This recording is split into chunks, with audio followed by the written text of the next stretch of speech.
We welcome you back. It is another edition of Inside Boxing Live presented by ppv.com. It is Dan Cadobio. It is Chris Algieri. And Chris, I'm very happy today. I'm always happy when we sit down and we talk boxing, but I'm happy for my New York Yankees claiming the American League championship. 15 years in the making. My guy, Giancarlo Stanton, looking like a prime Marvin Hagler, smoking home runs. What a freaking game, bro! I love the Yankees. I love boxing, but I love the Yankees too. How are you, Chris? Are you riding as high as me and the Yankees? I am a Yankee fan, of course, and a New York fan as of course. There we go. Inside Boxing Live. A boxing fan first and foremost, but yeah, no. It's important when the Yankees are doing what Yankees do, and that's when. Get hate. There's a lot of hate. There's a lot of hate in the boxing world coming my way. Guys, bring it on. Bring on the Yankee hate. Bring on the Yankee hate. I work with some LA guys. They love the Dodgers. I'm like, get the out of here. Yeah. Yankees, New York, whatever. Even if you're a Met fan, listen, I respect my Met fans. I'm not a Met fan. Never been a Met fan any time in my life, but I'll take the Mets over the Dodgers any goddamn day of the week. Yeah, it's crazy times here in New York. The Mets are still alive as we record this on Sunday at 5:30.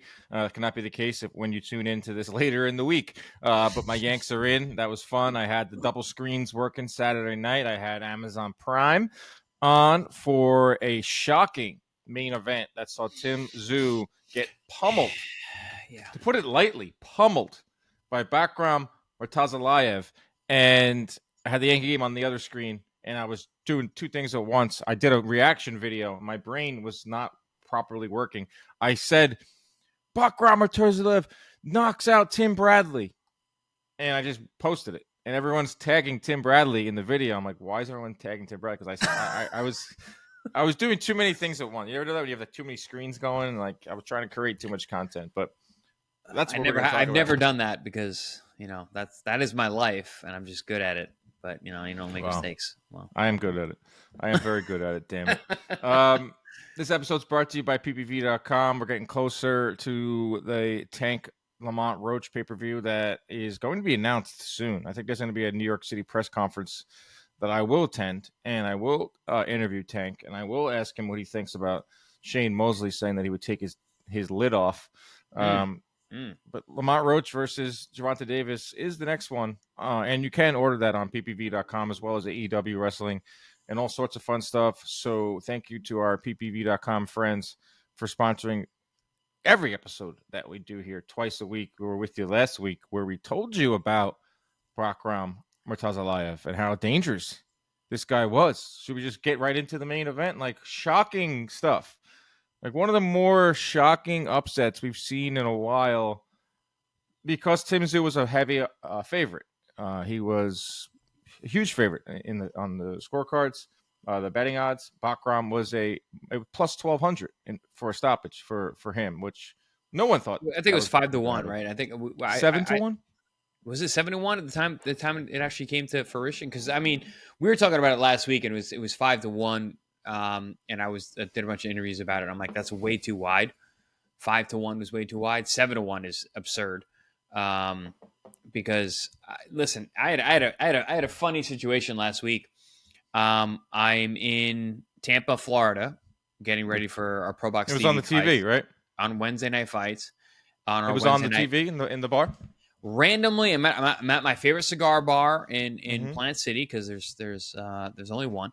And I'm there, and I'm having a cigar, and all of a sudden, listen, Dan, you know this. You're a boxing guy. You walk into a bar or a restaurant or whatever, and there's TVs and there's boxing. It could be your uncle versus your cousin. You don't care. You're watching the fight. Well, here in New York, it's usually like a Broadway boxing that I was on, which is fine. In 2018, they played the same one on SNY. To those New Yorkers, this is a very New York start. And it might be you. It might be you calling the fight, whatever. So I see fights on there. I'm like, oh man, all right, we got some fights on. I'm glued to it.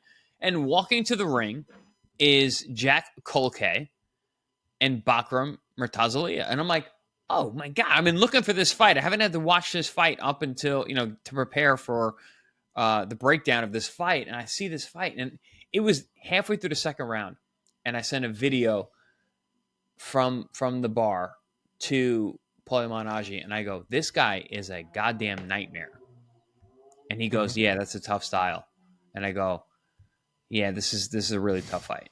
Bro, it was the way it went down. Like it was a shocking upset, and we've seen upsets. Like Sebastian Fundora upset Tim Bradley. We see upsets in the sport all the time, but not the way that one just went down. That was that didn't even resemble boxing. That looked like a one-sided barroom brawl. That was a pummeling. Yeah, Tszyu was getting all over the ropes. They could have stopped that numerous times. Could have stopped that in the second round. I think his corner should have stopped it as it came back for the second. We will talk about his corner. We will talk about his team. We will talk about the armchair quarterbacks out there, the armchair managers out there in just a little bit. But a shocking, shocking result. And I don't want to hear from anyone out there that says, "Oh, I never really rated Tim Bradley that high anyway." Because Tim Tszyu. You keep saying Tim Bradley. I did it. Holy, what is going on? Dude. You're about to get fired from this podcast. Tim Bradley. Why Tim Bradley? He's not even I don't know. I don't want to hear these people out there that say, "I never rated Tim Tszyu that high anyway." That's crazy. Because you did.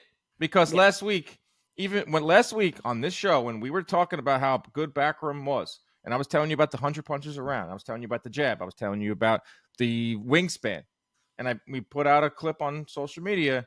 Everyone below it was like, "What? Like Tim Tszyu is going to take this guy out in 3 rounds. Tim Tszyu can beat Tim Tszyu can beat Terrence Crawford." That's all I was getting back. And after Bakhram does what he does, a few people recognize the show. I'm not looking for a pat on the back here on the show, but that's just what we're going to do. We're going to tell you both sides. And you know about Tim Tszyu, but most of you did not know about Bakhram Murtazaliev. This guy, nor should you, because he was out forever. And he fought Jack Colque, was his biggest fight, and he didn't look great in that fight. Yeah, but it was a shocking win. I kept speaking highly about that fight because Jack Colque is a guy that gives everyone trouble, right? And he stopped him, and it was a war to a degree. Colque's not a puncher, but I don't know. I was super impressed with that victory, and once I watched it, and I was like, "Yikes, this guy is tough and trouble for anyone. He's just an awkward, strong, big guy." So he retains his IBF title. And I don't see a lot of fighters running in his direction. I mean, this guy that has got no choice. He's got a title, Dan. I know, but he could be a legit boogeyman in a lot of different ways. Boogeyman because of his style. Boogeyman because of the financial aspect of it, where he does not bring a lot to the table. There was not a lot of fans at this fight. It was a smaller fight. He does not come with a lot of fanfare. He does come with a title. And that's a big reason why Tim Tszyu took this fight, was because, IBF title, I can scoop up that and unify, and I get myself right back in the picture. But Bakhram was like, not so fast. Just get into the fight, because this was some shocking stuff. First round, Chris, Murtazaliev comes out pumping that jab, landing that jab. 1:49, something very interesting happens. I wouldn't say clashed heads. They rubbed heads. There was a grazing of heads. Yeah. And Tszyu touches the head because he has that V-shaped scar from the Fundora fight that's going to be there forever. He stops the fight. He stops the action. He touches it. He looks at his glove.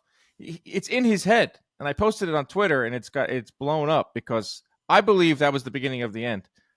His game plan was horrible, but I believe that was the beginning of the end. Your thoughts on that, because that was a very telling mental aspect of this fight.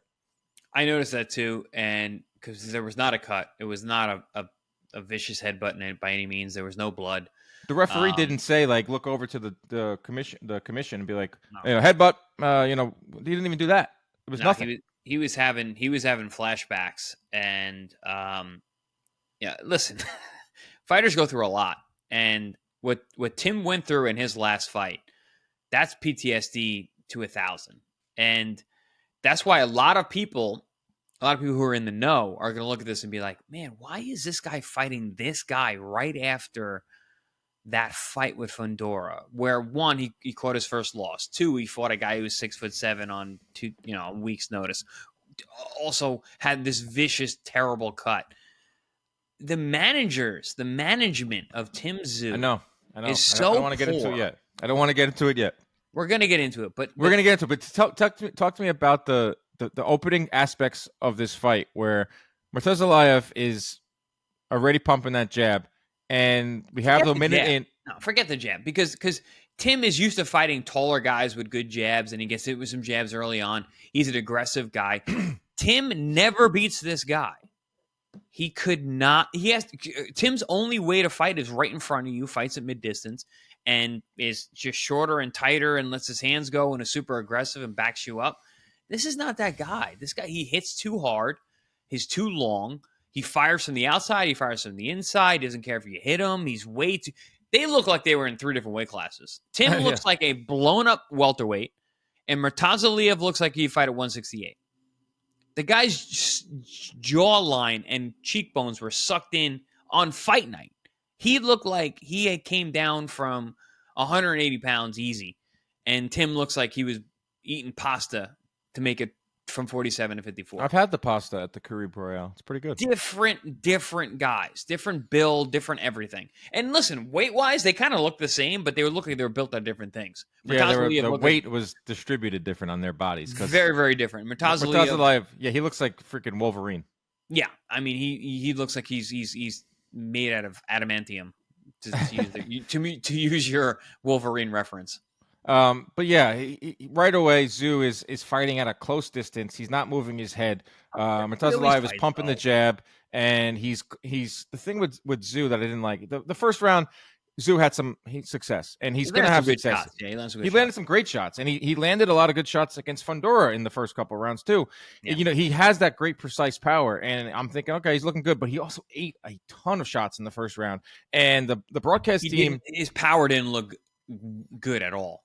Right. The broadcast team did not acknowledge it too much. They were acknowledging Tszyu having a good first round and Murtazaliev coming out pumping that jab. So I believe that first round, Tszyu had some success. He got very cocky and he got very overzealous. And the second round starts, and that's when the wheels completely fall off. He goes down 3 times in the second round, one on an amazing left hook.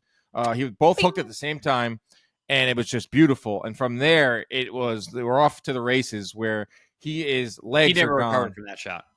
He never recovered from that shot. And his legs were gone. It almost looked, my brother, who does not watch a lot of boxing, my younger brother, Robbie, he looked over at one point, and that was when Tszyu was he's almost upside down on the ropes. And bro's like, this looks like a cartoon. This looks like when you watch like Bugs Bunny, like a cartoonish beatdown. That's what it looked like, because he was getting every single home A-side treatment. You know, the referee could have stopped that fight numerous times. After the second round, the doctor comes over and takes a look, and that's an extra 30 seconds of recovery time. Wait. Yeah, that was so. I'm gonna look at that differently. I'm gonna look at that from a fighter perspective. If I am Bakhram and I'm watching the doctor get him before the beginning of the round, I'm like, oh, this guy's fucked. I'm gonna come out guns blazing. That was not cool. That's not a doctor should not do that. If you're gonna look at a guy, look at him in between the round, in the corner.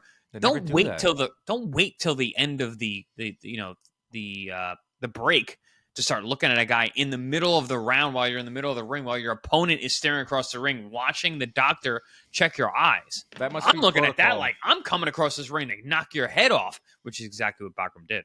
That must be protocol, because we see it all the time. Like the doctor doesn't do it during the corner. They probably want to give you that 1 minute to just be with your corner, and then it's usually once the bell rings, that's when the doctor will come over.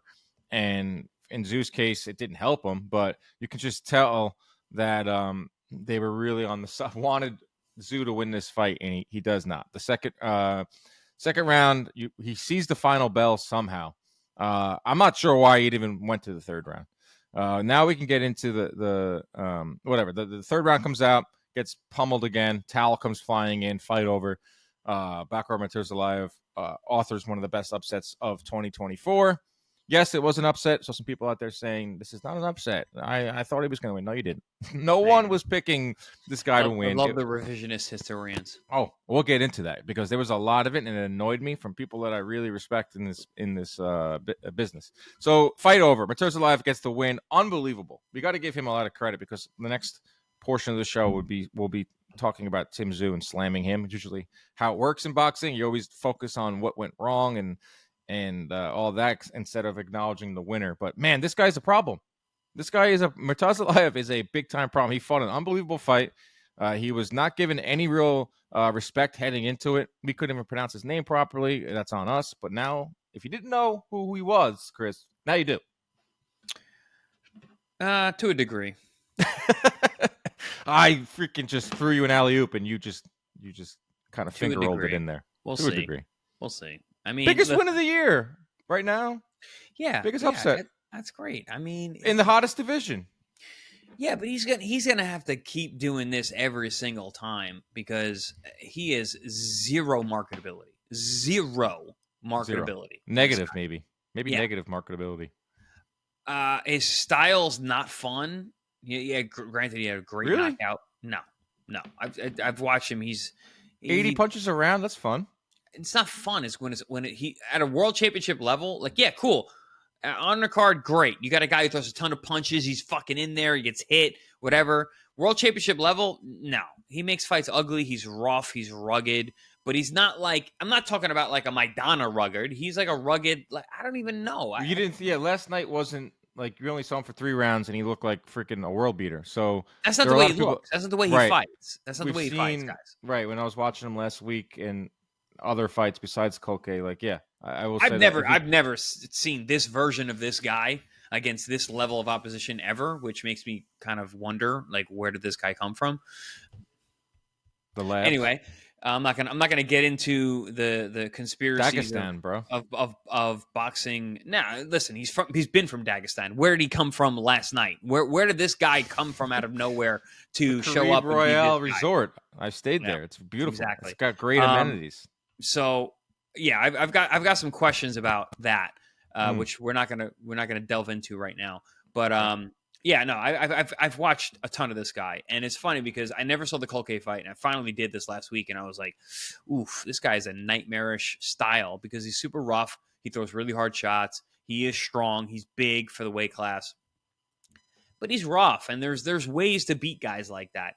And in hindsight, Tim's not really the guy to beat this kind of guy. So I don't know if whoever picked this fight for Tim was not really looking out for him because Tim. Hey, you want to get into that now? Let's get into it. Tim's not a stylist. You need someone who's going to box this guy and footwork and do all that, and Tim's not that guy.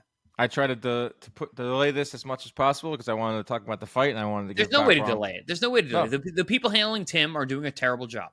Okay. Well, yes. In hindsight, yes, there is a lot to be said. In hindsight, it's been a year worth of not terrible for this handling. Yes, but I did not hear a single person say that last week. I did not hear anyone say, "What are they doing, putting him in with this guy?" I don't know because no one cared about the fight. It wasn't the biggest hyped fight out there. It wasn't really marketed like. It was a free Amazon fight, which is awesome. I thought that was great. I'd love to see more of them. I thought the pace was perfect last night. 3 fights, fun fights, awesome. Free if you have Amazon Prime. Love that. So I did not see a lot of people last week or in the lead up to this fight second guessing Tim Tszyu for taking on this fight. I saw a lot of people Saturday night afterwards doing like a victory lap. People that I respect, former champions that have podcasts saying bad matchmaking, saying this was a horrible idea. I thought we were supposed to be looking at these guys like take challenges. I thought Tszyu getting a title shot after he was supposed to beat Fundora and he was on his way to beating Fundora, if not for a freak accident on the top of his head, gets right back in there, snags a title, maybe not going to be easy, but should comfortably win. I did not see any of that. That's why I say yes in hindsight. That's why I was a little annoyed with some of the lazy narratives that were pushed out on Saturday night afterwards. I didn't hear a single person say, maybe a few, but I did not see that. There was not a lot of that chatter, Chris, of, wow, this is a bad move. It was only afterwards. Not saying it wasn't a bad move, but I just did not see that. And it's just armchair quarterbacking, which you see in other sports. And we saw it with this Murtazaliev Tszyu fight. Well, listen, in terms of being a bad move, yes, in hindsight, it was a bad move. But even prior, on our show, we were talking, listen, this is not an easy fight. This guy's tough. And I was doing some interviews last week, and people were telling me, oh, he's 5-1 favorite. I'm like, that's way too wide. This guy is very, very tough. I think Tim's going to win. I'm favoring Tim, but this is a very, very tough fight with a really rough guy who's big. And listen, a lot of times with these big, rough guys that are like that, you got to get past the first 3 rounds. Tim didn't. So, and he didn't fight in a way where he was trying to get past the first 3 rounds. And this is what we get. I mean, it happens. It's, listen, this is boxing. We're looking at world-class guys. Murtazaliev is a world champion. He's a world-class guy, and he can punch. You got to be careful. And Tim was not. So, the people who are saying like, oh, this is a bad matchmaking, this and this and that. Listen, I'm sorry. Tszyu has backers. I'm a Tszyu backer as well. I mean, you gotta figure out how to beat these kind of guys. And that style that he chose to enact was not it. And yes, for all you armchair quarterbacks, all you revisionist history guys saying like, oh, I told you this is a bad idea. No, you didn't. No one said this is a bad idea. Just like you said, Dan. No one said, oh, beforehand. Now you're going to come back and say it. Okay, stop. Stylistically, yes, not a great fight. But you all thought Tim was going to figure it out. He didn't. So here we are. Yeah, there's one thing that you can criticize. It's the style in which he decided to fight this fight. Yeah. He got very cocky. He got very overzealous. He did not move his head. He stayed in the pocket. He did not the distance was horrible at which he was fighting. And also, this was a title fight. Like this wasn't like this was a chance to win a title coming off of a fight. Rounds, bro. You got 12 rounds. But like in terms of like the taking this fight and his team, they were presented a title fight against a very tough opponent. But if Bakhram didn't have a title, would you look at this? I know maybe we wouldn't, but maybe fans would say, "Oh, this is a tune-up fight." Yeah, that's what it was like. Yeah. Literally, this is like you never heard of the guy. Tune-up fight. The guy had a title from the IBF, being the IBF, so therefore now it's like, oh, he shouldn't have done that. I know not everyone's saying this, but I was just kind of annoyed to see it from like Sergio Mora, who I really like have a ton of respect for. But like he's got his takes, and that's fine. That's what makes the world go round. But like bad matchmaking, I thought we're supposed to be like looking for guys. There's no, it's not matchmaking with his title on the line. That's what I mean. You take what you can get. Listen, or he meant bad management. Did I want to fight Ruslan Provodnikov? No, I got a signed Ruslan Provodnikov. That was my shot. Tim was coming off a loss. He got an opportunity to fight a world champion. It's not matchmaking. This is what you have. Bad management. He also said bad matchmaking. Sergio said, but he also said bad management. I agree with that. Like he should have. I guess yes. Okay, there's nothing wrong with now we can be armchair quarterbacks, but we weren't last week. So I just want that to be clear. Now we can criticize in hindsight because that's what also media does. Like in hindsight, maybe they should have not taken a title fight like this right away. I don't believe that because I thought he looked outside of the cut. He was on his way to beating Fundora, and he doesn't even have to take this fight at all. I love the fact that he was getting right back into a title shot. He is a big name. He is in the prime of his career. I don't think that's the way they looked at this. It's just get back in there. Like it's almost like a gift that you have a title shot like this. I thought he would have to get back to the back of the line. That's just the one thing about boxing I don't understand sometimes either is how can you go from losing to a title shot? But he had that opportunity. But if you want to poke holes now, Chris, and if you want to nitpick, you can look at his team saying, okay, guys, we're supposed to fight Keith Thurman in March. He's out. 10 days notice. We'll take Sebastian Fundora. We'll rematch clause now. We'll just shake hands on it. And that obviously turned out to be nothing. All right, you lose the fight. I'm going to take on a 6'1" Wolverine with an unbelievable jab and a right hand from the gods. Yeah, probably wasn't the best move. Left hand. Southpaw. Both hands. How about that? From the gods. So yeah, if you want to pick holes at Tim Tszyu's management, which there were some chatters about it heading in, I'm sure he's looking at his team right now. I'm sure he's having questions with his lady, and like who he's having a lot of questions right now. Did you see his post-fight interview? No. It was crazy. He said, some guy said, "Tim, what are you thinking right now? How are you feeling?" And he goes, "What the fuck just happened?" He had his head down. He goes, "What just?" Well, he looked like that in the second round when he went down. He got up and he was like, "Where am I? What's going on? How am I losing everything to this guy right now?" And you saw him going through an existential crisis in the ring as you're watching the fight, and it was hard to watch. It was hard to watch because he was really not there. And listen, you can say whatever you want to say about class and ability and skills, and you should have fought this guy. Listen, he was rocked. Guys, when you're concussed, that first knockdown, I don't know if I don't think he ever recovered. And I don't know if anybody listening has ever been knocked on their ass and had their brain rattled. I doubt it. I would say probably 1% of the people listening, I know what that's like. Listen, that alters you, not only for that fight, not only for that round, not only for that day, not only for that week. That shit can alter you for months, sometimes the rest of your life. And I don't mean psychologically, like, oh man, I can't believe that happened. No, I'm talking about physiologically. Yeah. Your body doesn't move the same way anymore when your brain gets rattled that way. So he was going through a lot of things at that moment that he's never been through. He's been down before. This was different. He was rocked bad. And I think that you got to take that into consideration when you think about how he reacted. And this is why they should not do post-fight interviews with fighters who've been knocked out. Well, they didn't do one in the ring, which I liked. This was They shouldn't do them ever. They shouldn't do them after a fight. Don't even get me in the locker room. Like I said, you're not okay in the locker room either, guys. People are concussed for weeks and months and sometimes years at a time. Mm-hmm. Don't talk to them afterwards. That's why this sport is one of one, because you're watching. Like I was watching the Yankee game, and they're quote unquote fighting for their lives, and they're quote unquote battling lives. But like they're using they're fighting for $10 million. I know, that's the point I'm making. They're swinging bats for $100 million paydays. Point I'm making is they always refer to these fights as these games as fights, knock them, drag out, because they have a lot of the similarities and they have a lot of the analogies of a fight of two entities clashing.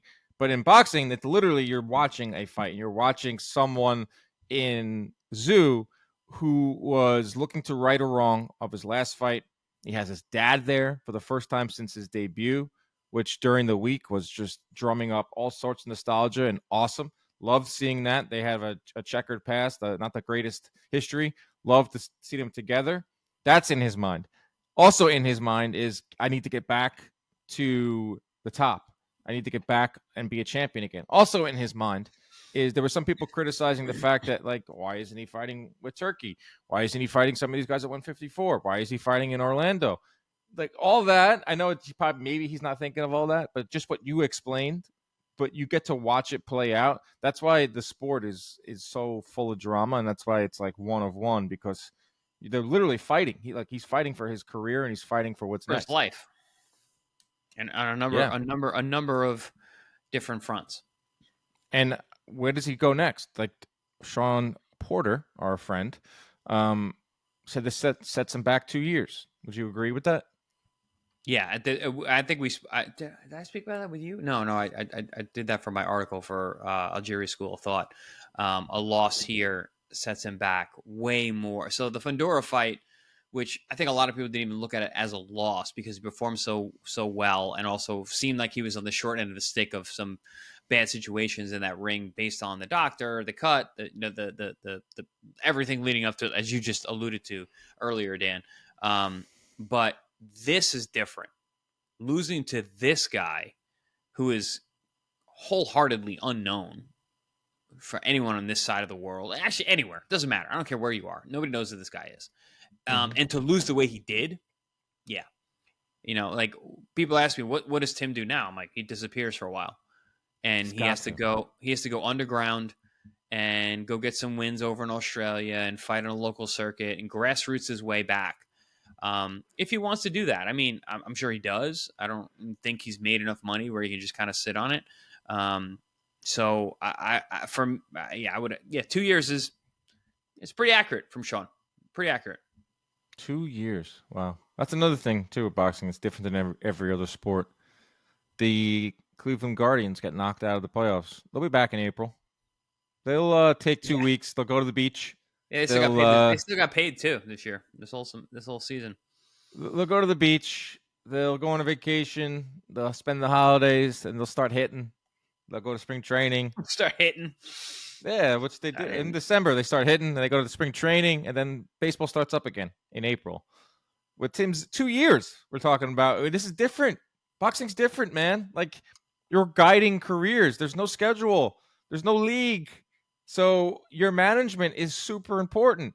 In Tim's management, I don't exactly 100% believe this because I think he should have took this fight. Tim's management, you can make an argument, let him down. But he also has to make decisions too, Chris. You know this. You've had a team, and you've had a pretty damn good team.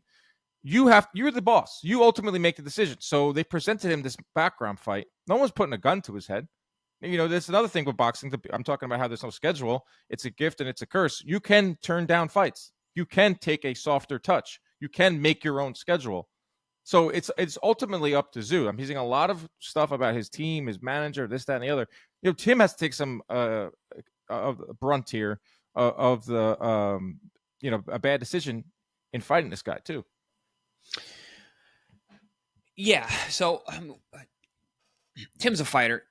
Similar to how I was, I made some bad decisions in my career, and I had some pushback by the people around me as well, but not as much as you would think, you know, because a lot of the people around me trusted my decision making because I had gotten myself to such a high level on my own.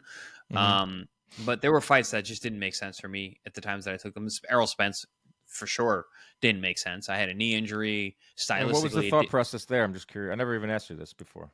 I didn't think he was as good as he was at the time, but also, I don't know. I was training hard. I was looking for a big fight because I had the Pacquiao fight, I had the Khan fight, and then I overperformed so well in the Khan fight. I was supposed to get a get back fight in the summer, and what year was that? 2015. 2015. And I was going to come right back after the Khan fight, which people, you know, it was a hard fight. It wasn't that hard. I wanted to come back in August, and we're looking to do a fight actually in Stony Brook University at my alma mater. Wait, I remember that. Yeah, so they were talking about doing a fight there and making it happen, and I was obviously going to be the main event. We were going to have this big thing, and I was going to get a get-back fight with a guy that, you know, made sense, whatever. My promoter at the time, shoestring promoter himself, ruins the deal, which is what he does. He's not a deal maker. He's a deal ruiner. So he ruins this deal. And I sit. So after the Khan fight, which I, again, quote unquote, overperformed but still lost, I have all this hype around me. I don't fight for like 9 months because of said promoter. So then they give me a get back fight against Eric Bonet, who's a nightmare. Absolute nightmare. Everyone in New York knows how tough that guy was. And they put me in some undercard, whatever, in December. And, you know, I have this, you know, a tough fight that I win handily, but still. Then I go into the Spence fight. So for me, I just felt so dejected. One, I thought I won the Khan fight. So I was very, very upset and dejected by losing a decision that I thought I won. Then I lose an opportunity in the summer for a real fight, a good fight for me based on business. Then also, this is also why my entire legal lawsuit is going on with said promoter. Then I get this fight. I make such short money. It's absurd. I should write a book on just. I should write a book just on this to fight a really tough guy. He made more money than me, which is absolutely absurd. And then, you know, so for me, it was like I needed this get back. I needed to get back into the limelight, get back into a big fight. And Spence was just the wrong guy at the time. Not to mention, I hurt my knee in training camp, tore my MCL, which I had surgery for like the week after. And before the fight, I'm like, I couldn't move very well, but, you know, I was like, I'm going to outwork this guy. I know how to fight. He hasn't been there at my level. And it was a bad idea. I needed someone around me to be like, team? I needed everyone around me to be like, no, bad fight. Take us through the process of that. Like, all right, so uh, Tim Tszyu here is coming off a bad loss, and they presented the background fight. He ultimately takes it. You are presented Errol Spence. Is it a collaborative discussion between you, your trainer, your brother, family? Is it ultimately come down to you? Was anyone say no? This guy's freaking tough. Like, what was that like? No, I mean we had a contracted thing where that was the fight. And listen, you can always turn down a fight, but I was like, no, I'm not gonna turn it down, and I took it. And then I told everybody, and my brother was like, it's a bad fight. It's a bad fight. It's not a good style. I'm like, Mike, it is fine. It is what it is. I'm like, I'll be good to go. I'm going to camp. I'll figure it out.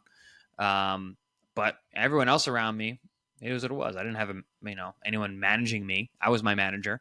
My lawyer didn't care who I fought. Like my It's your brother.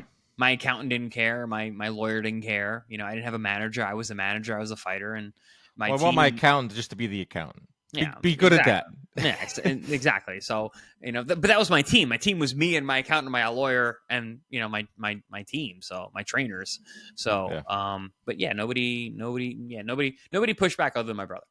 There's going to be a lot of thinking for Tim Tszyu. There's going to be a lot of soul searching. They call him the soul taker, right? Soul taker. He's going to be doing a lot of soul searching now because the knock on his team was that they're kind of bold and brash, and they kind of do this with a lot of fighters, and the Fundora thing was, in hindsight, just turned out to be a disaster. No rematch clause, none of that.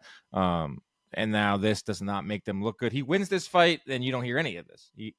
We're looking at him against Crawford, we're looking at him against Fundora, we're looking at him against Erickson, Lubin, and so forth. But that's sports. I mean, the second guessing is through the roof. I did not particularly love the second guessing, but I certainly understand where it was coming from. It's a hard sport, man. Guiding a career is not as easy as it looks. It's really, really tough. And now a bright star. We don't know. There's questions about if he'll bounce back. We talked about the 154-pound picture on last episode.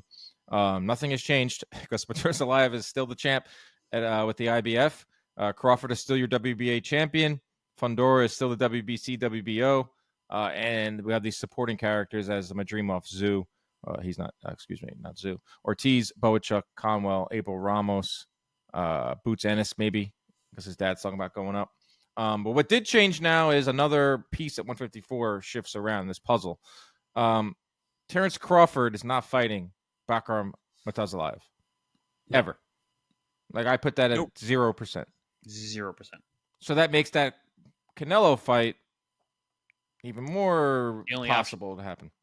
Yeah, Fundora Spence, now I believe, like which we were told you that's going to happen. That's happening. So Murtazaliev, where does he go from here? Because he's got a tricky style. He has not much of a profile at all. I would love to see Murtazaliev versus Fundora. 2 6-foot+ guys throwing hammers at it. I would love to see that. I think it's going to be the winner, Bohocek and Madrimov? Madrimov, yeah. It's just, if you want to go by the books, IBF, their next up is Erickson Lubin. Because if you did ask, Tszyu did mention Lubin's name a lot in the lead up. So he said, I want Lubin next because he's ranked highly with the IBF, and then I want the Fundora whoever winner. Yeah, I can see that. Lubin, but that's not a good style for Lubin. Guys, who do we care about though? We care about the winner, Bohocek and Madrimov. And Lubin, it's kind of amazing that Lubin's still in the picture based on. But he's got that win off of Abel Ramos. Again, not a great win, but also didn't think he won. He's got some really bad losses. He got his face refigured by Fundora, and he got iced by Charlo. That was so long ago, but that was an awesome fight. One of the best highlight reel knockouts you're ever going to get. I remember being ringside for that and being so shocked because it came so quick into the first round. It was an amazing catch and shoot. Bang! Like it was awesome. It was literally a textbook precision execution of what you're supposed to do with that. I mean, I'll never forget that. No, you can't. That should literally be in a textbook on how to counter. And that was on the undercard of a Wilder fight. Barclays was just pumping out fight nights. Massive, yep. Yeah, they were once every other month. And I remember that Lubin Charlo buildup was awesome because it was like stud versus stud. who's going to come out on top. Now, whoever wins this fight, the next 2 or 3 years of their career is going to be different than the other, and it ends so quick. I didn't even you don't even see the punch ringside. Mm-hmm. No, it was awesome. It was tremendous. I mean, technically super on the books. Like, I mean, textbook. Amazing. Well, where is that guy? Jermell Charlo, a couple people tweeted me about him, and I'm like, how can I properly answer this question for you if the guy hasn't fought at 154 since the Castano fight? Brian Castano, that's May of 2022. He's not coming to 54. That's I would love to. I don't consider the Charlos top guys anymore. I don't Number one. think Number about two, them. They're not active. I don't think about them with any when we talk about like the top of the division of any, because they're basically spread across 3 divisions at this point, 68, 60, 54. I don't consider them the top of any of them because they're just not active. I don't they're not even on my mind. They're not there. Not that they're not good, not that they're not super talented, not that they don't have great records. They're just not there. They're not present. I can't picture them with any of these guys, especially where we're at right now with 54. These guys are dogs. We got guys coming out of the woodwork from the heart of Russia who are coming out and knocking out stars. You got guys at 60 where anyone could come out and turn themselves into a legitimate champion. Who's the guy? Oh man, Aziz? No, not Aziz. Yeah. No, Shiraz. Shiraz. Oh my goodness, I just DM'd with him the other day. Really? Yeah, he Stay in DMs. Apparently he had DM'd me a while ago, and I spoke to him. I didn't I didn't know who he was or what was going on, and then a couple years ago, and then he saw something I'd said about him, praising his skills because he's fantastic, and he reached out and said like, "Hey, I really appreciate the kind words," and I was like, "Yeah, I'm just calling what I see." He's a phenomenal fighter, and a guy like that, am I going to think about Charlo when they got guys like that? Are coming no, because Charlo they've made so much money, Chris. They are not young and hungry like some of these, like a Charles Conwell or a Boachuk I would like to see Conwell get in there, man. Conwell, he's talented. He can fight. He's very fun. good. He's very fun. He's with Golden fun. Boy now too, and that they're supposed to move him, but I don't know what's going on with him. But there are a lot of names at 154. I would love to talk about a Jermell Charlo at 154, where he fits into this puzzle, but it's impossible. Like how I can't, because he hasn't fought at the weight since 2022. He hasn't fought in general since the Canelo fight.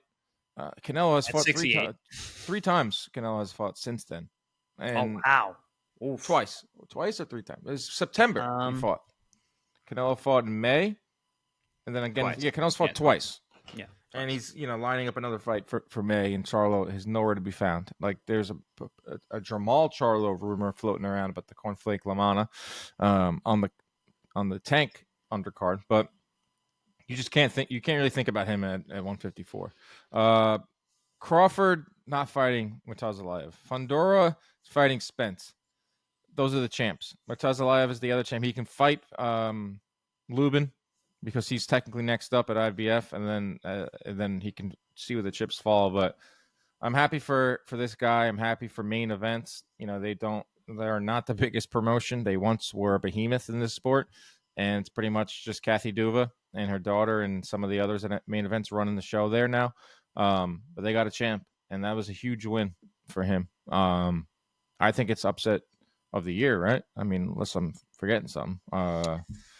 Anthony Joshua. What, Dubois? Yeah, it's a big upset. I think this is bigger in terms of odds.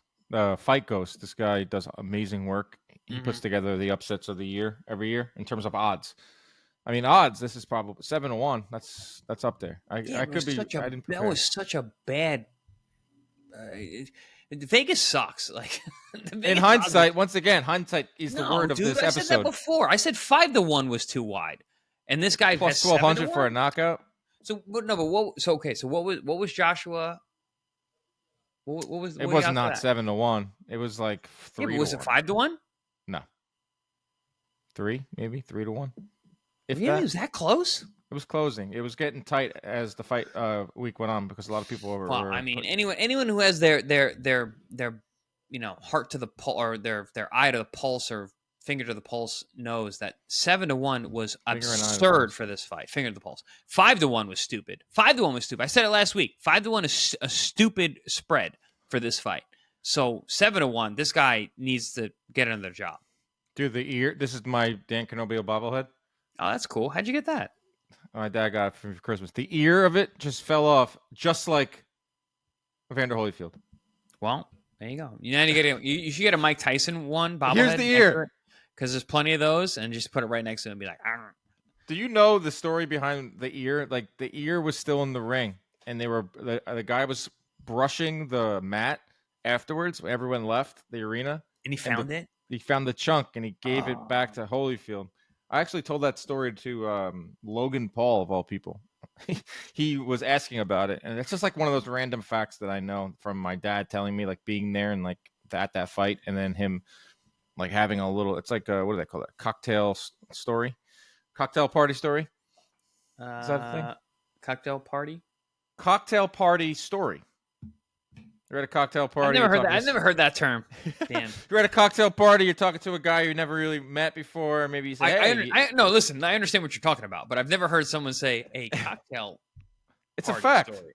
It would be a fun... If I was at a cocktail party and I would say, if someone brought up Tyson or Holyfield, I'd be like, hey, did you know that ear? They found it on the ring, and the guy brushing it up with custodian. And then the girl would walk away and be like, just give you a nod. Okay, cool. I wouldn't say it to a girl. I'd probably say if I was talking to the girls.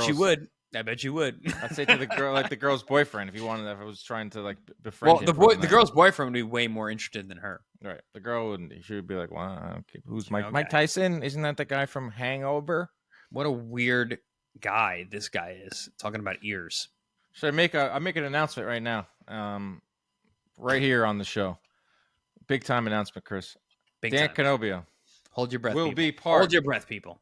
Dan Canobio, host of Inside Boxing Live, will be part of the Jake Paul Mike Tyson broadcast.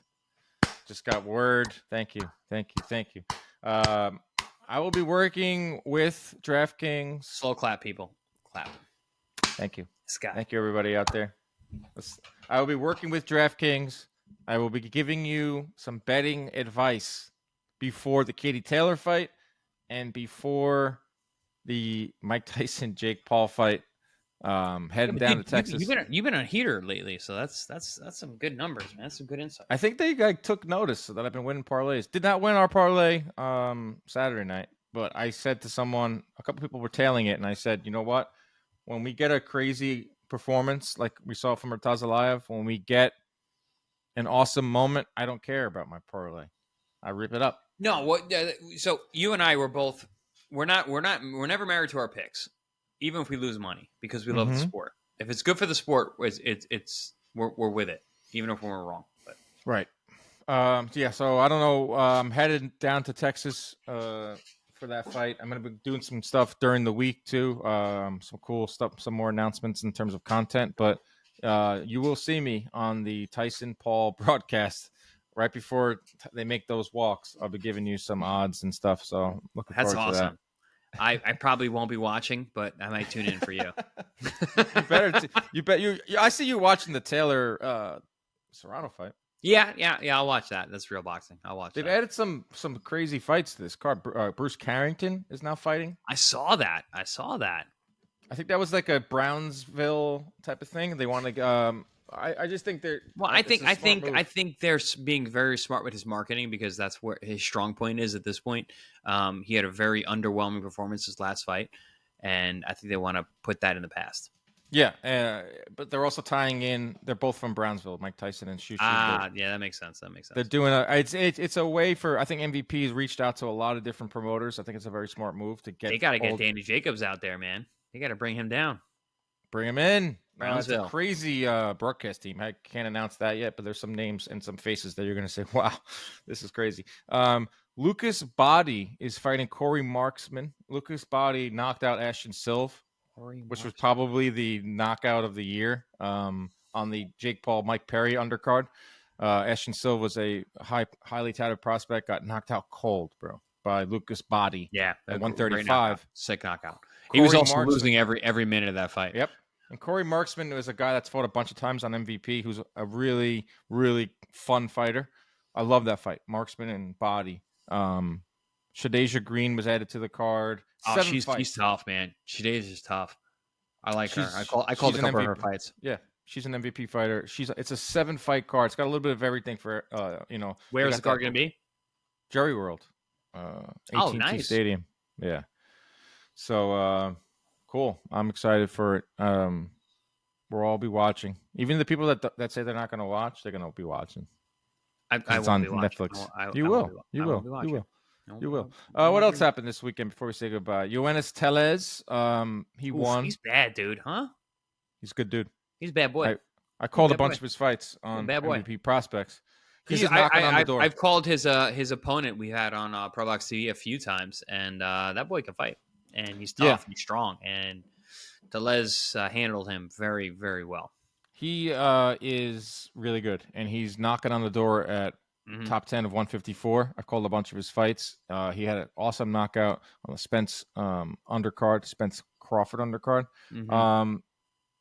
That was you see Tapia, the kid Tapia? That was an awesome fight, dude. So another Pro Box TV alum. He's fought on our air. He's good. He can fight.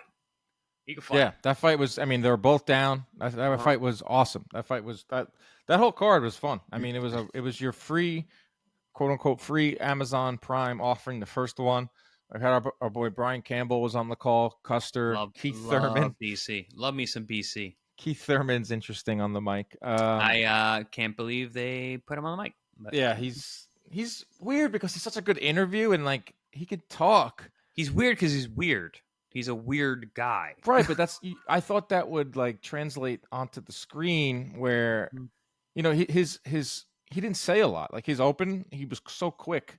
Where if you ever interviewed Keith Thurman, I've had him on this show. It's like he talks for like 30 minutes straight. And he starts going on these like philosophical tangents. We had a very interesting interview with him in Vegas last year. You guys had a very interesting just like interaction. Yeah. You like sized each other up, and he was just, like, that was like, I thought that would translate into him being like kind of like quirky on screen. Not everyone can do it. It's really hard when those lights, like something about going like having a personality, and then the lights come on and that camera turns on, and then some people just they're not the same that they are off camera on camera. It's not. Yeah. Being on camera is tough, man. It's really hard. Freaking that's why like when people criticize the broadcasters and stuff, I'm like, dude, you don't understand how hard it is. Especially calling a fight. It's like really, it's not like calling any other sport. It's like really hard to call a fight and be an analyst. Especially it's one of the hardest things you can do in sports. Especially if you're not a fighter. Like, I call these fights for MVP, and like I have my lane. Like Nonito calls the technical stuff. I'll give you what I see. I'll give you a scorecard. I'll give you like a story. I'll give you what this guy, what I think is going to happen and all that. But the technical stuff, I'm still learning, and it's fun as hell. And I learned so much from you. I learned so much from Donaire. I learned a lot from Paulie when my short time calling fights with him. It's an art. It's like something that you never fully like get. You just keep practicing, I should say. You keep perfecting your craft, right? Yeah, it's reps, Dan, is what it is. It's just reps. Mm-hmm. Absolutely. Reps. Everything takes what is it? The 10,000 hour. 10,000 hours. Yeah, I mean, like a pilot. I don't necessarily agree with that, but you still need to put your reps in to be good at the sport. I love it. I love calling fights. It's so much fun. I'm calling a fight this Wednesday. DeBella Entertainment. I am too. I'm calling the same card. Well, no, you're not. Yes, I am. It's on Pro Box. Yeah. You're coming to New York? No, I'm calling it from studio down here. Yeah, it's a Broadway boxing Heroes on the Hudson fight card. Yep. That is airing live on Pro Box. Mm-hmm. It is also airing on a tape delay down the line on MSG. Mm-hmm. Me, Justin Shackle, who is the voice of one of the voices of the Yankees, love and him. Corey Erdman. Yes, what a group of not very tall white dudes. That was our team for years. That was our team. If you guys showed up to a basketball court, I would be. I don't play basketball. I'd be like, yep, I'll take them. We're gonna bludgeon these guys. We're gonna Murtazaliev them. I'm like, let me take these guys. Yeah, we used to call fights all the time. 2019. That's a very solid crew. Very solid. Yeah, we're calling fights for You can watch him live on ProBox. I don't know. Shackle with the voice, Erdman with the blow by blow and the nerding out, and then you with the history and the numbers. That's a great call. Doing some in-ring interviews too. So you can watch that on ProBox on Wednesday night. I don't want to talk too much about the Skull Shishkin fight. It was horrible. I don't care. One of the worst title fights in years. And IBF. Dan, it was on paper a bad fight. And then it shows up. And actually, for once, what you expect happens. And it's not good. IBF, they were coming on the fire last week for, their, pulling titles and all this. And this was a fight. And then they make this fight. They make, they strip Beterbiev. They strip Usyk. They strip Canelo, and then they allow these fights, Crawford, and they allow this fight. All right, I had some people chirping me back because I said, in terms of the Beterbiev fight, I was like, Beterbiev, just drop the title. Like, we know that you and Bivol are the two best. So if you guys fight again, and there's 3 belts on the line. There's also one less governing body you have to pay. I said that guys, same thing. You have to pay them. You have to pay them. It's insane. In that case, it would make sense for Beterbiev just to drop the belt. I understand that in some instances, guys like Murtazaliev would never have the shot that he just had. It's different for every scenario. For the most part, these mandatories suck. Murtazaliev, I mean, what do you mean? He was already champ. I mean, I know. Yeah, but he got that shot because he played by the rule. He played the game. Well, he took a bunch of step-aside money from PBC. He made $2 million in step-aside money. Bingo.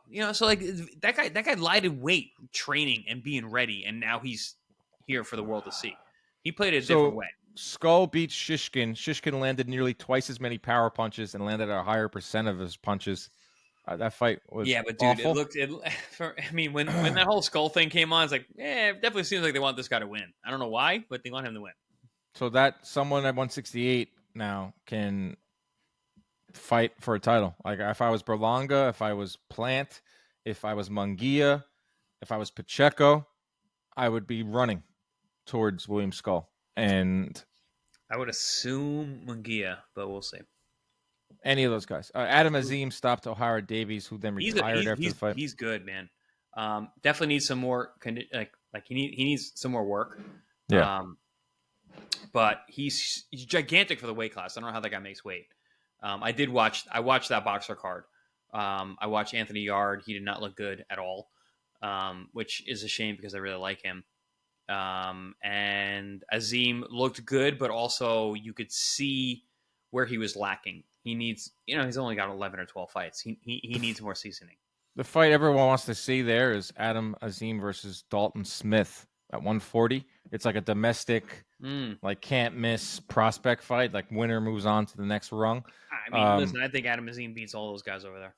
Yeah, but Adam Azim is with Boxer. Dalton Smith is with Matchroom. It can get made under the Saudi regime now. But Azim has turned it down, I believe. I could be wrong here. I know Boxers is even more careful than like Golden Boy is with their fighters because it's a very, very small stable. Right. And Ben Shalom has to be extremely cautious with his fighters. Well, he should be smart. He should be smart with Azim because Azim is a legitimate star. Yeah. He needs to build him properly. Next week, we'll preview Regis Prograis, Jack Catterall, and some other fights. Woo! What? I don't care about that fight. I know. Nobody does either.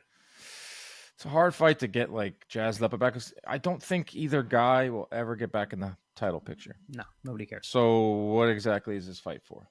I like Jack Catterall. I like him. Jack He's a Catterall. grey guy. I like him. I like Prograis too. But great guy. I like Prograis too, but that Devin Haney fight is I can't not think about that fight. Yeah. He got derobed. He looked naked in there. He got his clothes taken off. He got pantsed. Remember getting pantsed? And then Haney went out there and got knocked silly by a guy who didn't train. So. Levels. All right, everyone. Enjoy your week. I hope you enjoyed this podcast. Go Yankees! World Series, baby! Let's go. All right, everyone. See you next time.